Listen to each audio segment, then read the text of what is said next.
శ్రమల కాలం మందు కృంగిపోకూడదు, ప్రార్థించాలి. శ్రమల కాలం మందు కృంగిపోకూడదు, దేవుని కీర్తించాలి. శ్రమల కాలం మందు కృంగిపోకూడదు, ఆయనను స్తుతించి ఆరాధించాలి. అలాగు నువ్వు చేసిన ఎడల అన్నీ నీకు అనుకూలమవును, అందరూ నీకు అనుకూలమగుదురు.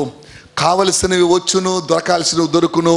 శ్రమల కాలము సంతోషకాలముగా మలచబడను, శ్రమల దినము సంతోష దినములుగా మలచబడను, ఆవేదన దినములు ఆనంద దినములుగా తయారు చేయబడను, శాప దినములు దీవెన దినములుగా తయారు చేయబడను.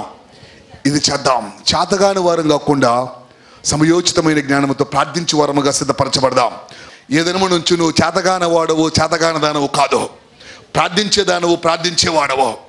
కృంగిపోయేవాడువు, కృషించిపోయేదానవు కాదు. కీర్తించేదానవు, కీర్తించేవాడవు. ఆవేదన చెందువాడువు, ఆందోళన పడేవాడు కాదు. దేవునికి ఆరాధన అందించేవాడువు. అలాగు నువ్వు కావాలని ఒక సేవకుడిగా నేను ఆశిస్తున్నా. ప్రభు నీకు సహాయం చేయాలని నేను కోరుకుంటున్నా. దేవుడే నీకు సహాయము చేయనుగాక.